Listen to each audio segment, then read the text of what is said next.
ઉમેદવાર છે પાયલબેન, તેમની સાથે વાત કરીએ. બેન, આક્ષેપ પ્રતિ આક્ષેપનો દોર પતી ગયો, પ્રચાર પતી ગયો, મતદાન થઈ ગયું, આજે મતગણતરી. શું અપેક્ષા, કેટલો વિશ્વાસ? વિશ્વાસ ઘણો છે, કારણ કે જે પ્રમાણે લોકોનો પ્રતિસાદ હતો એ પ્રમાણે અમારી આખી પેનલ આવી રહી છે, એનો પૂરેપૂરો વિશ્વાસ છે. જોઈએ શું થાય છે. બેન, આજે ઉત્સાહમાં ઊંઘ વહેલા ઉડી ગઈ એવું બન્યું છે?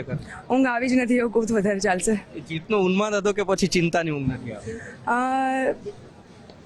નહીં કહી શકું. શું લાગે છે કે આજે રિઝલ્ટ છે, લોકોએ પસંદ કર્યા છે, કોને પસંદ કર્યા છે, ઈવીએમ ખુલવાના છે, વોટિંગ થઈ ચૂક્યું છે, અને કયા વિશ્વાસ સાથે અહીંયા પધાર્યા છો, અને લોકોનો શું પ્રતિસાદ મળ્યો હતો જ્યારે પ્રચારમાં મળ્યા? પ્રચારમાં બહુ જ સારો પ્રતિસાદ મળ્યો છે, કારણ કે અમારી પેનલમાં રણજીતભાઈ કરીને છે, તો એમનું કામ બોલે છે, એના કારણે અમે ગમે ત્યાં ગયા કોઈ અમને એવું નથી કહ્યું કે ભાઈ તમે અહીંયા આવતા નહીં, કારણ કે તમારું કામ નથી બોલતું. દરેક જગ્યાએ અમને પાણી અને ચા માટે પૂછવામાં આવ્યું છે, એટલે તમે જોઈ શકો છો કે ભાઈ લોકો અમને પ્રતિસાદ તો સારો આપી રહ્યા છે. એટલે આ વખતે ઘણી બધી વસ્તુના કારણે લોકો ભાજપથી નારાજ હતા, તો હોપફુલી અમને એનો બેનિફિટ ડેફિનેટલી મળવાનો છે.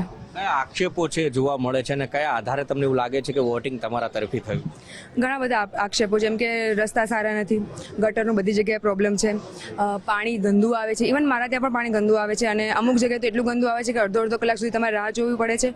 ગટરનું પાણી મિક્સ થઈ ગયું હોય છે, તો લોકોમાં રોષ વધારે છે. Thank you so much. એટલે કોંગ્રેસના ઉમેદવાર પાયલબેન વિરાટનગરમાંથી તેઓએ પોતાની દાવેદારી નોંધાવેલી છે, અને આક્ષેપો પ્રતિ આક્ષેપોના દોર વચ્ચે